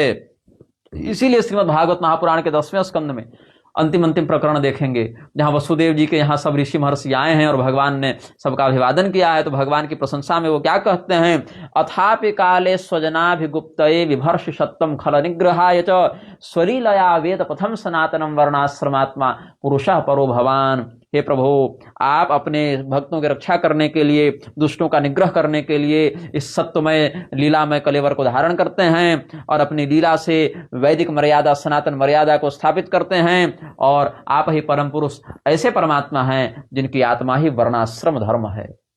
अब कोई मूर्ख मुझे मिला था कहीं ट्विटर पर, वो सीबीआई के पूर्व निदेशक थे, कोई नागेश्वर राव करके हैं। उन्होंने कुछ लिखा था तो मैंने उस पर कोई टिप्पणी की थी, तो उस पर उसने फिर कहा कि निग्रहाचार्य का ज्ञान अधूरा है, वेदों में कहीं सनातन शब्द नहीं है। पहले तो ये मूर्ख लोग लगे थे कहने कि हिंदू कोई शब्द नहीं, ये सनातन धर्म है। अब सनातन शब्द नहीं है वेदों में, ये कह दिया। तो हमने बताया भाई कठोपनिषद में देख लो, वहां सनातन शब्द है। तो बात हुई कि कठोपनिषद नहीं मानेंगे भैया। तो हमने कहा कि कृष्ण यजुर्वेद में और भी तैत्तरीय आरण्यक इत्यादि देख लो, वहां है। तो कहा कि कृष्ण यजुर्वेद को भी नहीं मानेंगे। और व्यक्ति मिला था आर्य समाजी मानसिकता का, बोला कृष्ण यजुर्वेद वेद नहीं होता। फिर हमने अथर्ववेद से दिया, कहा अथर्ववेद को विद्वान वेद नहीं मानना है। तो कुल मिला के उपनिषद भाग को तो छोड़ दो, उपनिषदों को तो कह देगा नहीं मानेंगे, मुख्य संहिता भागों को भी अथर्ववेद के 10वें कांड से हमने बताया। तो कहा कि अथर्ववेद को भी वेद नहीं मानेंगे, कृष्ण यजुर्वेद को भी वेद नहीं मानेंगे। मतलब अपने मन से 4 पन्ना को ही हम वेद मानेंगे और उतने में तुमको दिखाना पड़ेगा।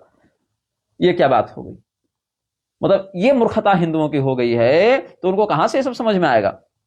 अब लघु हारित से तो बता दिया, अब वृद्ध हारित के 4थे अध्याय से देखिए। वृद्ध हारित स्मृति का 4था अध्याय।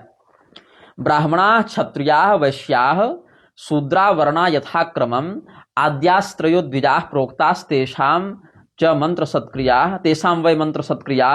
ये भी पाठ मिलता है। सवर्णेभ्य सवर्णासु जायन्ते ही सजातयः तेषां संकर योगाच प्रतिलोमानुलोमजा। ब्राह्मण, क्षत्रिय, वैश्य, शूद्र, ये इसी क्रम से वर्ण बताए गए। इसमें पहले 3 को द्विज कहते हैं, जो वैदिक मंत्रों से संस्कृत होते हैं। चौथे के लिए ऐसी बात नहीं है। तो अपने वर्ण में ही विवाह हो और संतान हो तो उसको सवर्ण और सजाति कहा गया है। सवर्णेभ्य सवर्णासु जायन्ते ही सजातयः, मतलब शूद्र भी सवर्ण है। ये तो आजकल की परिभाषा राजनीतिक बना दी लोगों ने ना। सवर्ण मतलब ब्राह्मण, क्षत्रिय और कुछ वैश्यों को कह दिया। ऐसा नहीं है। सवर्ण मतलब कौन है? ब्राह्मण और ब्राह्मणी से उत्पन्न संतान सवर्ण या सजाति है। ऐसे क्षत्रिय क्षत्राणी, वैश्य वैश्या, वेश्या नहीं वैश्या, और शूद्र और शूद्रा, मतलब एक ही वर्ण के स्त्री पुरुषों से विधिपूर्वक संतान का जन्म हो तो वह सवर्ण है, न हो तो वर्ण संकर है। अगर पिता उच्च वर्ण का हो, माता निम्न वर्ण की हो तो अनुलोम संकर है। पिता निम्न वर्ण का हो, माता उच्च वर्ण की हो तो प्रतिलोम संकर है। यही विभाजन मोटे तौर पर आपको समझ लेना चाहिए। अब इसमें 2 बातों की प्रधानता है, माता की भी और पिता की भी। पिता के वीर्य बीज की शुद्धि भी हो और वह उचित वर्ण के गर्भ में प्रतिष्ठित भी हो, तभी वह होगा। नहीं तो मुकुट संहिता में एक बड़ी कठोर उक्ति है और वहां ब्राह्मण को ही लक्ष्य करके कठोर उक्ति कही गई। ब्राह्मण्यम बीज शुद्ध्या स्यात् साच स्त्रीषु व्यवस्थिता तासां तु चपलम चित्तम चांडाले स्वपि धावती। क्या कह दिए? ब्राह्मण का जो वर्ण शुद्धि है वो कहां आश्रित है? बोले बीज में आश्रित है। और वह बीज में इसीलिए आश्रित है क्योंकि स्त्री की रही बात तो उनका मन तो भाई चांडाल भी दिखे, सुंदर युवक और धनी, इस प्रकार से तो वहां भी चला जाएगा। मतलब तासाम ही चपलम चित्तम चांडालेश्व विधावती, या तासाम तो चपलम चित्तम, मुकुट संहिता का हमने वचन बताया है। बोले अच्छा ठीक है, ये तो बीज शुद्धि हो गई। अब क्रिया शुद्धि बता देते हैं। तो क्रिया शुद्धि में जो वायु देवता और पुरूरवा का संवाद है महाभारत में, उसको आप लोग देख लीजिएगा। जो भीष्म पितामह को युधिष्ठिर जी के संवाद में बोलने का अवसर मिला था, राजधर्म पर्व के अंतर्गत है, शांति पर्व के अंतर्गत राजधर्म पर्व है, वहां मिल जाएगा। वहां देख लीजिएगा कि कीदृशो ब्राह्मणो राजा कार्य कार्य विचारणे क्षमः कर्तुम समर्थो वा तन्मे ब्रूहि पितामह। तो इस प्रकार से वहां प्रकरण है, हम कई बार इसके विषय में आपको उपदेश कर चुके हैं। अब हाँ, उत्पत्ति रेव विप्रस्य मूर्तिर्धर्मस्य शाश्वती, अश्वमेध पर्व महाभारत का, ब्राह्मण का जन्म ही धर्म, शाश्वत धर्म की रक्षा करने के लिए हुआ है, वह साक्षात धर्म का चलता फिरता विग्रह है। उत्पत्ति रेव विप्रस्य मूर्तिर्धर्मस्य शाश्वती, सही धर्मार्थम उत्पन्नो ब्रह्म भूयाय कल्पते। ये नहीं कहा कि जो मनुष्य जन्म लेकर ये कर्म करने लगा उसको समाज ने ब्राह्मण स्वीकार कर लिया, ऐसा नहीं कहा। महाभारत के अश्वमेध पर्व में ही कहते हैं उत्पत्ति रेव विप्रस्य, उत्पत्ति एवं जन्म ही ब्राह्मण के लिए धर्म के शाश्वत मूर्तिमान रूप के समान है, और धर्म के लिए ही ब्राह्मण उत्पन्न हुआ है। ब्रह्म भूयाय कल्पते, यहां धर्म का आचरण करते हुए अंत में मोक्ष प्राप्त करने के लिए उसका जीवन होना चाहिए। और महाभारत के अश्वमेध पर्व में ये हमने आपको बता दिया। और यह कहा भविष्य पुराण के मध्यम पर्व में कि त्रयाणामेव वर्णानाम जन्मतो ब्राह्मण प्रभु, शूद्र, वैश्य और क्षत्रिय, इन तीनों वर्णों का अधिष्ठाता, इनका स्वामित्व जन्म से ही ब्राह्मण के पास होता है। संश्लिष्टा ब्राह्मणा पूर्वम तपस्तप्त्वा द्विजोत्तमा, ये कह दिया। जन्मना चोत्तमोयम च सर्वार्चाम ब्राह्मणोर्हति, सर्वार्चा ब्राह्मणोर्हति, ये कह दिया। और कैसा जन्मतो ब्राह्मण प्रभु, ये तो कह दिया कि जन्म से ही ब्राह्मण जो है। लेकिन यह भी ध्यान देना चाहिए कि मान लो कोई ब्राह्मण के घर में जन्म ले लिया और ब्राह्मणोचित कर्तव्य और सदाचार का पालन नहीं कर रहा है, तब उस पर यह विशेषाधिकार लागू नहीं होगा। जन्म मात्र से ठीक है पंडित जी राम राम, लेकिन वह धर्म का शासक नहीं बन सकता, धर्म के अनुसार शासन नहीं कर सकता है प्रजा पर। मतलब ये नहीं कि गद्दी पर बैठकर करेगा। राजा भी अपने गुरु जी का मार्गदर्शन प्राप्त करके ही राज्य करते थे ना, कि गुरु जी बताइए क्या आदेश है, कैसे धर्म का हमको पालन करना चाहिए, प्रजा के लिए मेरा क्या कर्तव्य है, प्रजा में कोई ऐसा संकट आ जाए तो हमको कैसे रक्षा करनी है, या किसी अपराधी को कैसे दंड देना है, या किसी सज्जन का कैसे सम्मान करना है। तो ये कौन बताएगा? उपदेशक बताएगा, ब्राह्मण ही है उपदेशक। तो त्रयाणामेव वर्णानाम जन्मतो ब्राह्मण प्रभु, लेकिन वो ब्राह्मण भी धर्म युक्त होना चाहिए। इसीलिए कह दिया सर्वेषां च सवर्णानाम धर्मतो ब्राह्मण प्रभु, कि धर्म की दृष्टि से वह प्रभुत्व रखता है। और धर्म की दृष्टि से ही आप देख लीजिए, श्रीमद् भागवत के चतुर्थ स्कंध में देख लीजिए, महाराज पृथु इत्यादि के प्रकरण में, सेनापत्यम च राज्यम च दंड नेतृत्वमेव च सर्वलोकाधिपत्यम च वेद शास्त्र विदर्हति। कैसा ब्राह्मण? वेद शास्त्रविद ब्राह्मण, वेद शास्त्र में निष्णात ब्राह्मण इस पूरी पृथ्वी की सेना का स्वामी है, राज्य का स्वामी है, दंडाधिकारी होता है, सभी लोगों का स्वामी है। उसकी कृपा से वह किसी और का नहीं खाता, ब्राह्मण अपना ही खाता है। स्वमेव ब्राह्मणो भुंक्ते स्वम वस्ते स्वम ददाति च, अपना ही भोगता है, अपना ही देता है, ब्राह्मण का ही सब कुछ है। कैसा ब्राह्मण होना चाहिए? वेद शास्त्र विदर्हति, जो वेद शास्त्र का वेत्ता, धर्मयुक्त आचरण वाला ब्राह्मण हो, और उसके ही मार्गदर्शन, अनुशासन और उत्तराधिकार में, चूंकि पिता है ना ब्राह्मण वर्णों का, तो पिता का उत्तराधिकारी पुत्र भी तो उपभोग करेगा ना। पिताजी घर बनाए तो आप रह रहे हैं, वैसे ब्राह्मण की ही पृथ्वी पर क्षत्रिय शासन करते हैं, ब्राह्मण की ही संपत्ति का वैश्य व्यापार करते हैं, ब्राह्मण के ही विश्व का सेवा भाव से उपभोग शूद्र करते हैं। और ब्राह्मण जो है वह इस नश्वर जगत का फिर निवृत्ति मार्ग से परित्याग करके मोक्ष को प्राप्त होता है क्रमशः। वही शूद्र वर्ण वाला आगे भी जाकर धीरे धीरे वैश्य, क्षत्रिय, ब्राह्मण आदि योनियों के माध्यम से फिर अपने कल्याण का पात्र बनेगा। तो स्वमेव ब्राह्मणो भुंक्ते संवस्ते स्वम ददाति च तस्यैवानुग्रहेणान्नं भुंजन्ते क्षत्रियादय, ये बात कह दी गई। और इसीलिए महाभारत के अनुशासन पर्व में भी कहा जन्मनैव महाभागो ब्राह्मणो नाम जायते। और वो जन्म कैसे होगा? तो पहले का जो किया कर्म प्रारब्ध था वही ना यहाँ पर जाति, आयु और भोग के रूप में प्राप्त हुआ कि ये कर्म करोगे तो अगले जन्म में ब्राह्मण, क्षत्रिय, वैश्य, शूद्र आदि, या देवता या पशु या पक्षी या पेड़ पहाड़ कुछ बनोगे, ये कह दिया। तो इसीलिए हमने आपको कर्म से अगले जन्म का क्या संबंध है यह स्पष्ट कर दिया था। अब जो कहते हैं वर्णान्यत्व प्राप्ति, अगले अन्य वर्ण की प्राप्ति, तो अन्य वर्ण की प्राप्ति में सबसे बड़ा उदाहरण दिया जाता है विश्वामित्र जी का। अब विश्वामित्र जी के विषय में यह कहा जाता है कि वो कर्म से ब्राह्मण बन गए, जन्म से क्षत्रिय थे। अब भैया अगर कर्म से ब्राह्मण बनना इतना ही सरल था तो वो इतनी कठोर तपस्या क्यों कर रहे थे?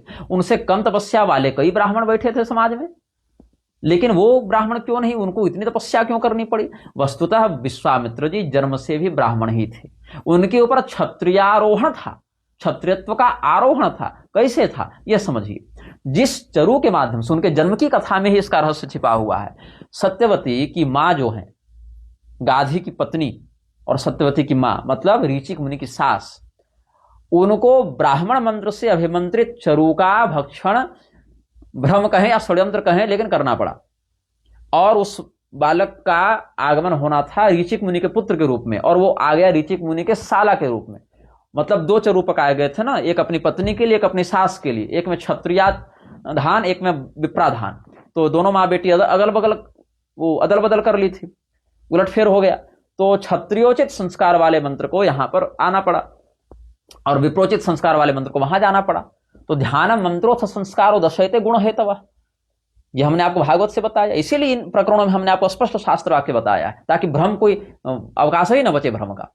तो ध्यान मंत्र संस्कार दशयते गुण हेतव ये सब बता दिया। तो उनके कारण जो है आपका वहां ब्राह्मण तो पहले से प्रतिष्ठित था विश्वामित्र जी में, बस उनकी तपस्या उनके क्षत्रियत्व के आवरण को हटाने के लिए थी। विप्रत्व स्वयं प्रकाशित हुआ। अब बहुत से मूर्ख अब तो शांकर परंपरा में भी घुसपैठ कर चुके हैं। कोई कवश ऐलुस को शूद्र बताता है, कोई ऐत्रेय महिदास को शूद्र बताता है, कोई सत्यकाम जावाल को शूद्र बताता है। ये सब लतखोर हैं, इनकी बात पर ध्यान नहीं दिया जाए। सत्यकाम जावाल भी शुद्ध कुल के ब्राह्मण हैं, उनकी जाति नहीं पूछी थी, केवल गोत्र पूछा था।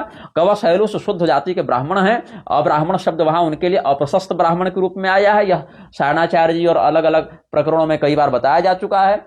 और यहां तक कि ऐत्रेय महिदास को तो स्पष्ट रूप से षडगुरु शिष्य से लेकर सायणाचार्य जी हो, चाहे इधर आपके लिंग पुराण और इधर स्कंद पुराण इत्यादि का हो प्रकरण, हर जगह उनको शुद्ध कुल का ब्राह्मण ही बताया गया है, यद्यपि जड़भरत के समान परमहंसत्व को प्राप्त ब्राह्मण बताया गया है। तो इस प्रकार से कवश शैलुस हो, ऐत्रेय महिदास हो या सत्यकाम जाबाल हो, ये सब जन्म की दृष्टि से भी ब्राह्मण थे। यही विश्वामित्र जी के साथ है, यही वेदव्यास जी के साथ है, यही वाल्मीकि जी के साथ है। हमने इन विषयों पर बहुत दीर्घ व्याख्यान 10-20 वीडियो बनाए हैं, एक एक श्लोक को समझा समझाकर प्रमाण दे देकर। अब आपको हम बता रहे हैं थोड़ा सा विष्णु धर्म पुराण के वर्णान्यत्व प्राप्ति नामक प्रकरण से। वहां पर जो है आपको पहले हम संस्कृत में सारे श्लोक पढ़कर सुना देंगे, फिर उसका भाव बता देंगे। भगवान उवाच ब्राह्मणत्वं सुदुष्प्रापं निसर्गात् ब्राह्मणो भवेत् क्षत्रियो वाथवा वैश्यो निसर्गादेव जायते दुष्कृतेन तो दुष्टात्मा स्थानात् भ्रश्यति मानवः श्रेष्ठं स्थानं समासाद्य तस्माद् रक्षेत पंडितः यस्तु विप्रत्वमुत्सृज्य क्षत्रियत्वं निषेवते ब्राह्मणात् स परिभ्रष्ट क्षत्रयोन्यां प्रसूयते वैश्यकर्माणि वा कुर्वन् वैश्ययोनो प्रजायते शूद्रकर्माणि कुर्वाणः शूद्रत्वमुपपद्यते स तत्र दुर्गतिं प्राप्य स्थानात् भ्रष्टो युधिष्ठिर शूद्रयोनिमनुप्राप्तो यदि धर्मं न सेवते मानुष्यात् स परिभ्रष्टस्तिर्गयोनो प्रजायते अधर्म सेवनान् मूढस्तमोपहतचेतनः जात्यन्तर सहस्राणि तत्रैव परिवर्तते तस्मात् प्राप्य शुभं स्थानं प्रमादान् न तु नाशयेत् शूद्रान्येनावशेषेण यो म्रियत् जठरेद द्विजः आहिताग्निस्तथा यज्वा स शूद्रगति भाग भवेत् क्षत्रान्यन्नावशेषेण क्षत्रत्वमुपपद्यते वैश्यान्यन्नावशेषेण वैश्यत्वमुपपद्यते तां योनिं लभते विप्रो भोक्त्वान्नं यस्य वै मृतः ब्राह्मणत्वं शुभं प्राप्य दुर्लभं यो मन्यते भोज्या भोज्यं न जानाति स भवेत् क्षत्रियो द्विजः कर्मणा येन मेधावी शूद्रो वैश्योऽभिजायते तत्ते वक्ष्यामि निखिलं येन वर्णोत्तमो भवेत् शूद्रकर्म यथोद्दिष्टं शूद्रो भूत्वा समाचरेत् यथावत् परिचर्यां तु त्रिषु वर्णेषु नित्यदा कुरुते विमना यस्तु स शूद्रो वैश्यतां व्रजेत् क्षत्रियत्वं तथा वैश्यस्तद्वक्ष्याम्यानुपूर्वशः दक्षः पापजने जनद्वेष्टा शेषान्नकृत भोजनः अग्निहोत्रमुपादाय जुह्वानश्च यथाविधि स वैश्यः क्षत्रियकुले जायते नात्र संशयः क्षत्रियो ब्रह्मयोन्यां तु जायते शृणुतद्यथा ददाति यजते यज्ञैर्विविधि वच्चाप्तदक्षिणैः अधीते स्वर्गमवित् त्रेताग्निशरणस्तथा शरणः सदा आर्तहस्तप्रदो नित्यं प्रजा धर्मेण पालयन् ऋतुकाले तु स्वां भार्यामभिगच्छन् विधानतः सर्वातिथ्यं त्रिवर्गस्य दीयतां भुज्यतामिति शूद्राणां याचकानां च नित्यं सिद्धिमिति ब्रुवन् गोब्राह्मणस्य च अर्थाय रणे चाभिमुखो भवेत् त्रेताग्निमन्त्रपूतात्मा क्षत्रियो ब्राह्मणो भवेत् विधिज्ञः क्षत्रियकुले याजकः स तु जायते प्राप्यते विकलः स्वर्गो वर्णैः सत्पथमास्थितैः ब्राह्मणत्वं सुदुष्प्रापं कृच्छ्रेणा साध्यते नरैः तस्मात् सर्वप्रयत्नेन रक्षेत् ब्राह्मण्यम् उत्तमम्। इतने श्लोक हमने आपको लगभग 19-20 श्लोक हमने आपको पढ़कर सुना दिए। सरल भाषा में इसका अर्थ बता देता हूं। ब्राह्मण बनना बड़ा कठिन है और उससे ज्यादा कठिन है ब्राह्मण बने रहना। जन्म से ही निसर्गाद ब्राह्मणो भवेत्, निसर्ग कहते हैं जन्म को, निसर्गाद ब्राह्मणो भवेत्, जन्म से ही ब्राह्मणत्व का संबंध है। और क्षत्रिय या वैश्य इत्यादि भी जन्म से ही होते हैं। क्षत्रियो वाथ वैश्यो वा निसर्गादेव जायते। अब अगर व्यक्ति सदाचारी होगा अगले जन्म में ऊपर के वर्ण में जाएगा, नहीं होगा तो नीचे के वर्ण में जाएगा। इसीलिए अगर आप जहां तक पहुंच चुके हैं उसको श्रेष्ठ मानते हुए उसकी रक्षा करें। जो वैश्य हैं वो प्रयास करें शूद्र न बनना पड़े, जो शूद्र हैं वो प्रयास करें पशु पक्षी न बनना पड़े, जो क्षत्रिय हैं वो प्रयास करें वैश्य न बनना पड़े, जो ब्राह्मण हैं वो प्रयास करें क्षत्रिय न बनना पड़े, और जो ब्राह्मण में भी श्रोत्रिय ब्राह्मण हैं उनका प्रयास होना चाहिए कि ब्राह्मण भी न बने, पुनर्जन्म भी न हो, हमारा मोक्ष हो जाए, ये प्रयास रहना चाहिए। और अगर मोक्ष न हो तो नीचे वाले ऊपर जाने का प्रयास करते रहें, ये सार हो गया। जो व्यक्ति यस्तु विप्रत्व उत्सृज्य क्षत्रियत्व निषेवते, जो व्यक्ति ब्राह्मण के यहाँ जन्म लेकर क्षत्रिय के समान कर्म करता है वो अगले जन्म में ब्राह्मणत्व से भ्रष्ट होकर क्षत्रिय योनि में ही जन्म लेता है। प्रसूयते, जन्म प्रसव शब्द है ना, प्रसव शब्द जन्म से युक्त है ना, ब्राह्मण्यात् स परिभ्रष्ट क्षत्र योन्याम प्रसूयते। ऐसे ही जो क्षत्रिय वैश्य कर्म करता है वह अगले जन्म में वैश्य योनि में जाता है, शूद्र कर्म करता है शूद्र योनि में जाता है। और शूद्र वर्ण का व्यक्ति अगर अपने कर्म का सही पालन न करे तो या अधर्म करे तो वह क्या होता है, मानुष्यात् स परिभ्रष्ट स्त्रिय योनो प्रजायते, वह मनुष्य ही नहीं रहता, पशु पक्षी इत्यादि बन जाता है।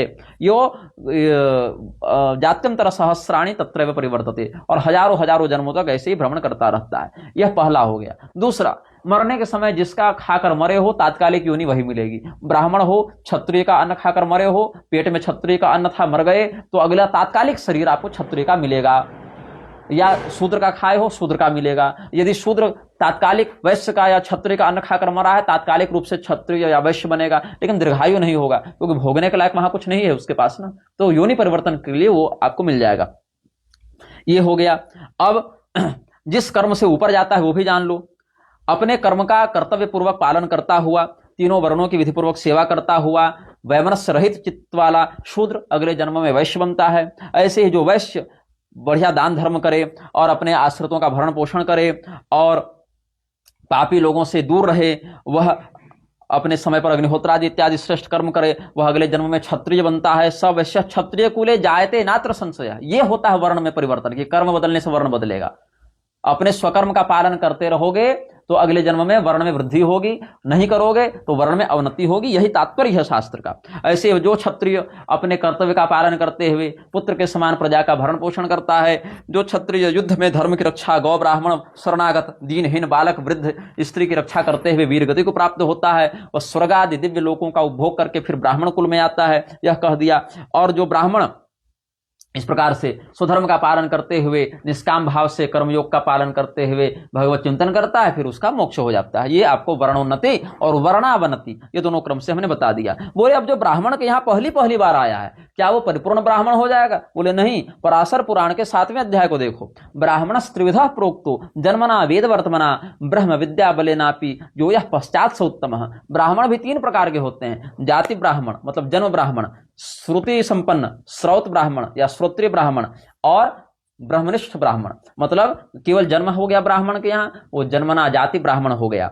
वेद वर्तमना, अब जन्म के बाद वह विधिवत यज्ञोपवीत आदि से युक्त होकर वेदाध्ययन किया तो वह वेदज्ञ हो गया, और उसके बाद वेद के सिद्धांत को समझकर जानकर प्रवृत्ति मार्गीय कर्तव्य को पूर्ण करके निवृत्ति परायण ब्रह्मनिष्ठ हो गया, वो ब्रह्मवेत्ता हो गया। तो इसमें कौन श्रेष्ठ है? बोले जन्म की अपेक्षा जन्म और वेद से युक्त, और जन्म वेद से अपेक्षा जन्म वेद और ब्रह्म ज्ञान तीनों से युक्त ब्राह्मण श्रेष्ठ होता है। जो बाद वाला है वो पहले से श्रेष्ठ है, मतलब जन्मना, और जन्मना के बाद फिर उसका अगला चरण होगा उसी ब्राह्मण का वेदज्ञ, और उसी का फिर अगला चरण होगा ब्रह्मनिष्ठ। ये तो ब्राह्मण त्रिविधा प्रोक्तो जन्मना वेद वर्तमना ब्रह्म विद्या बलेनापि यो यः पश्चात् स उत्तम, ये कह दिया गया। अब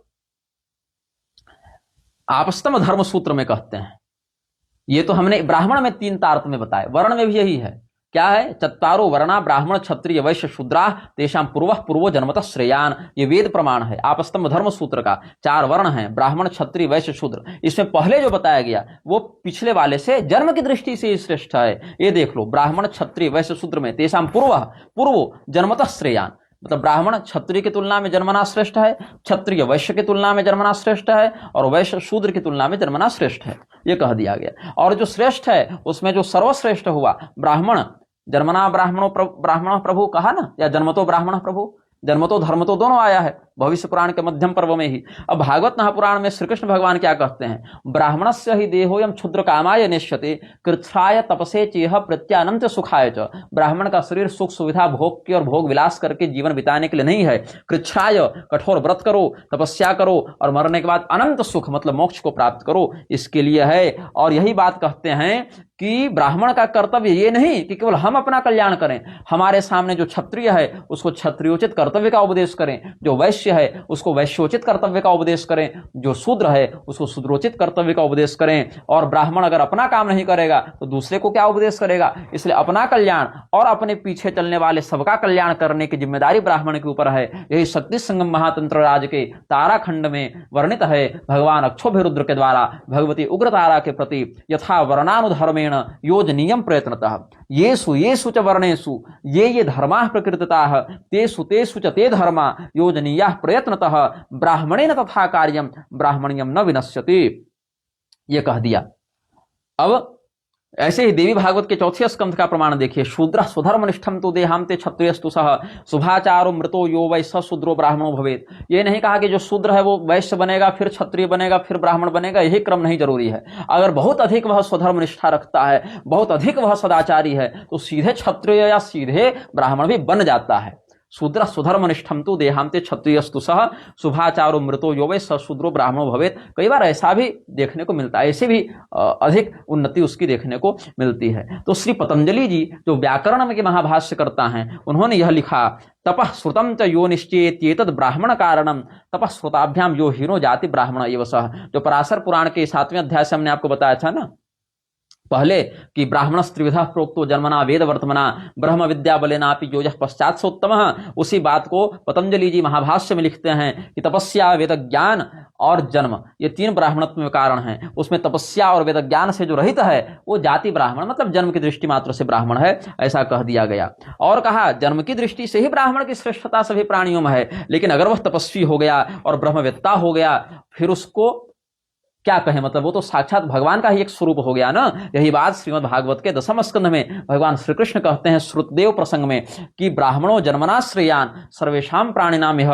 तपसा विद्या तुष्टिया किमु मत्कलयायुतः। ऐसे तो ब्राह्मण जन्म की दृष्टि से ही श्रेष्ठ है, किंतु अगर वह तपस्वी भी हो जाए, शास्त्रज्ञ भी हो जाए और इनसे बढ़कर संतोषी भी हो जाए, तब वो तो हमारा ही स्वरूप हो गया, ऐसा समझना चाहिए। इसीलिए स्कंद पुराण के प्रभास खंड में कहा कि ब्राह्मणो ही महद्भूतम जन्मना सहजायते लोके लोकेश्वराश्चापि सर्वे ब्राह्मण पूजका। अब त्रिस्मृति हारित स्मृति में कहते हैं, हारित स्मृति का वचन है ब्राह्मण्याम ब्राह्मणेन एवं उत्पन्नो ब्राह्मण स्मृतः। ब्राह्मणी में ब्राह्मण के द्वारा मतलब माता पिता दोनों ब्राह्मण हो तभी वह जन्म की दृष्टिकोण से पूर्ण ब्राह्मण माना जाएगा। हाँ, अब कुछ लोग पूछेंगे परशुराम जी का या और स्थितियों में जहां ब्राह्मणों का राजकुमारियों से विवाह हुआ है वहां वो ऋषि में आते हैं, और ऋषि लोग होते हैं प्रजा उत्सर्जक, प्रजापति कोटि में आते हैं। तो ऋषि लोग जो हैं वो सप्तर्षि मंडल इत्यादि में उनको यह विशेषाधिकार होता है कि वो मंत्र बल से संस्कार बल से अपने उस पत्नी के क्षत्रित्व का अपशमन करते हुए विप्रत्व का आधान वहां पर कर दें, यह मंत्र बल से हो जाता है, इसलिए उसमें मूर्धावसिकता आदि दोष नहीं लगता। अब ब्राह्मण को कैसा होना चाहिए, इसके लिए सदाचार तिलक में कहते हैं ना ब्राह्मण के अधीन देवता होते हैं, मंत्र होते हैं, कैसे ब्राह्मण के अधीन, इसके लिए कहा गया कि पहले तो आपको हमने हारित स्मृति बता दिया, अत्रि का छूट गया था, अत्रि स्मृति का सुन लीजिए। जन्मना ब्राह्मणो ज्ञेय, जन्म से ब्राह्मण जाना गया। जब यज्ञोपवीत हो गया संस्कार तो दूसरा जन्म हो गया, तो कहा संस्कार द्विज उच्यते, फिर उसका हो गया यहाँ जन्मना जायते शूद्र नहीं है, जन्मना जब ब्राह्मणो ज्ञेय कहा और संस्कार द्विज उच्यते, फिर उसका संस्कार हो गया तो वो द्विज कहलाया। और जब वो विद्वान हो गया तो विद्या याति विप्रत्वम, तो वो विप्र हो गया, विशिष्ट प्रवीण हो गया, श्रोत्रिय स्त्रिभिरेवच, तीनों हो गया तो श्रोत्रिय कहलाया। ये बात है। अब जो लोग जन्मना जायते शूद्र की पिपहरी सहनाई बजाते रहते हैं वो कहते हैं जन्मना जायते शूद्र, चलो ठीक है, उसके बाद क्या, तो संस्कार द्विज उच्यते, तो संस्कार द्विज उच्यते में ये कैसे पता चलेगा कि वो वैश्य कहलाएगा कि क्षत्रिय कहलाएगा और ब्राह्मण कहलाएगा। तो जो वैश्य कहलाए उसमें ऐसा क्या दोष हो गया कि वो ब्राह्मण नहीं बन पाया, और जो क्षत्रिय कहलाए उसमें ऐसा क्या गुण हो गया कि वो वैश्य से ऊपर हो गया। ये भी सोचना चाहिए ना कि संस्कार में वैसा फिर भेदभाव क्यों, दो ही होते, एक जन्म और एक द्विज, कि द्विज में भी केवल एक होते कि एक जिसका जने हुआ एक जिसका नहीं हुआ। तो जन्मना जायते शूद्र वाली भी एक अलग से बकवास चली जा रही है। जन्मना ब्राह्मण ज्ञेय, ये तो हमने आपको बता दिया। अब ब्रह्मयामल तंत्र का वचन है ब्राह्मण्याम ब्राह्मणा जाता संस्कृतो ब्राह्मणो भवेत। जैसे हारित स्मृति हमने बताया कि ब्राह्मणी माता और ब्राह्मण पिता से उत्पन्न संतान ब्राह्मण हुई, वैसे ही क्षत्रिय वैश्य शूद्र के लिए भी जानना चाहिए। ऐसा ब्रह्मयामल तंत्र में स्पष्ट किया, एवं क्षत्रिय विट शूद्रा ज्ञेया स्वेभ्य स्वयोनिजा। ब्राह्मण्याम ब्राह्मणा जातः संस्कृतो ब्राह्मणो भवेत एवं क्षत्रिय विट शूद्रा ज्ञेया स्वेभ्य स्वयोनिजा, ये कहा। और इसीलिए कहा अन्नदा कल्पतंत्र में देख लो, सभी मनुष्यों में ब्राह्मण श्रेष्ठ है, उनका गुरु है, वहां भी शास्त्र को जानने वाला ब्राह्मण श्रेष्ठ है, और शास्त्र में भी लोक शास्त्र की अपेक्षा ब्रह्म विद्या को जानने वाला ब्राह्मण श्रेष्ठ है।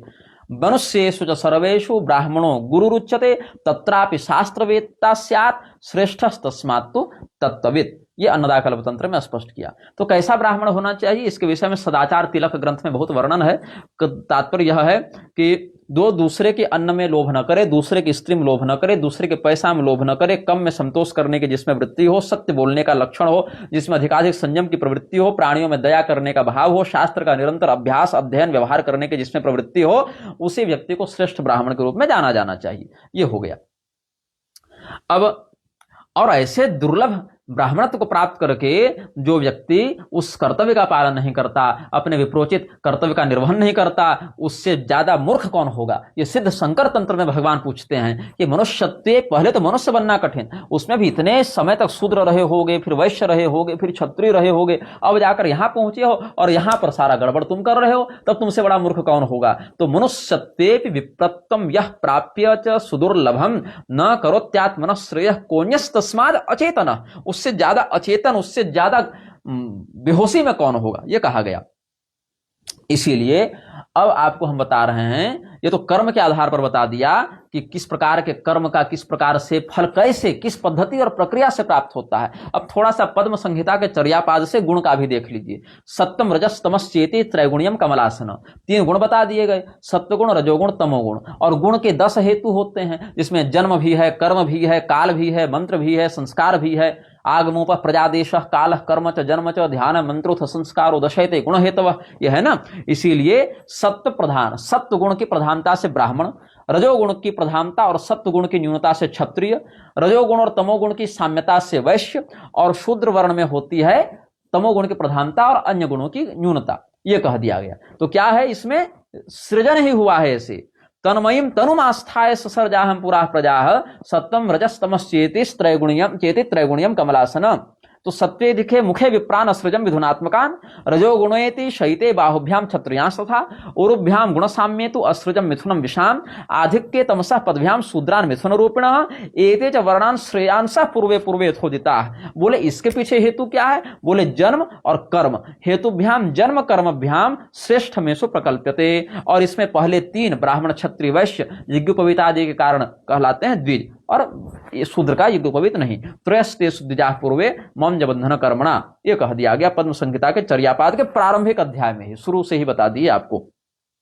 तो ये समझना चाहिए कि ये सब जो बड़े बड़े महामंडलेश्वर और जगत गुरु नहीं बने घूम रहे हैं। अभी पुष्कर सिंह धामी के यहाँ हुई थी बैठक, जहाँ बड़े बड़े ये सब आए थे। कौन था, ज्ञानानंद और बागेश्वर धाम वाला और कैलासानंद अवधेशानंद और ये सब क्या क्या सब बैठे थे। इनको धर्म का बोध नहीं पता है, इनको शास्त्र का बोध नहीं पता है। इन्होंने जीवन में 2 ही बातें सीखी, कितनी मधुर वाणी से किस राजनेता से अपनी साठगांठ कैसे बनाकर रखनी है, और कैसे अपने शिष्यों में अपने बड़े सुंदर वैभव और बड़ी मोहिनी वाणी का प्रभाव जमाना है। धर्म ने क्या कहा, शास्त्र ने क्या कहा, न इसको जानने की जिज्ञासा कभी इनके मन में हुई, न जानने के बाद बोलने का साहस इनके मन में कभी हुआ। यही कारण है कि जिन बौद्धों का सिद्धांत खंडन करते हुए आदि शंकराचार्य जी ने धर्म ध्वजा का विजय पताका फहराई, उन्हीं शंकराचार्य जी के संप्रदाय में दीक्षित होकर अवधेशानंद कह देता है कि जो है सो पवित्र कुरान और बाइबल सब वेद के समान है। गोविंद देव बौद्धों के यहाँ श्रीलंका में जाकर दंडवत करके आते हैं, तो इधर कभी दलाई लामा का वैदिक मंत्रों से पैर पूजवाने पहुंच जाता है शरणानंद, और राजेंद्र दास जैसे लोग उसकी प्रशंसा भी करने लग जाते हैं। ये तो हाल है। और राजेंद्र दास बेचारे, उनकी हालत पर तो मुझे और तरस आती है कि मंच पर वर्णाश्रम के समर्थन में बोलना पड़ जा रहा है, और उधर रामदेव को दंडवत करके स्त्रियों से वेद पाठ सुनकर, शूद्रों से वेद पाठ सुनकर वहां भी जय घोष करवाना पड़ जा रहा है। इतने मतलब भगवान ऐसा दिन कभी न दिखावे किसी व्यक्ति को कि इतना कोई गुलाम बन जावे। तो इसीलिए हम कह रहे हैं भैया कि भगवान ने गीता में जन्म से वर्ण को बताया है। पहले अध्याय के उत्सादमते जाति धर्मा, चाहे बीच में आप 4थे अध्याय का गुण कर्म विभाग सह में जन्म काल कर्म च जन्म च दशयते गुण हेतव से पकड़ लीजिए, चाहे उसके बाद आप आगे देख लीजिए कि सदसद योनि जन्मसु, या अंतिम अध्याय में देख लीजिए सहजं कर्म कौन्तेय। सभी प्रकरणों में जन्माश्रित कर्म, जन्माश्रित गुण और जन्म के आश्रय से जो गुण और कर्म संबंधित हैं उनसे फिर वर्ण। इस प्रकार से भगवान ने उपदिष्ट किया है। यही सभी मान्य आचार्यों का एक स्वर से कथन है, यही हमारा भी कथन है, और इस कथन का अनुसरण करना ही धर्म का सिद्धांत हम समझते हैं। अगर किसी व्यक्ति को इस सिद्धांत से आपत्ति हो तो किसी गटर में घुसकर और चूहा मार दवा खाकर इस धरती के भार को कम करने में हमारा सहयोग करें। जय श्रीमन नारायण। हर हर महादेव। नमस्ते चंडिका जी।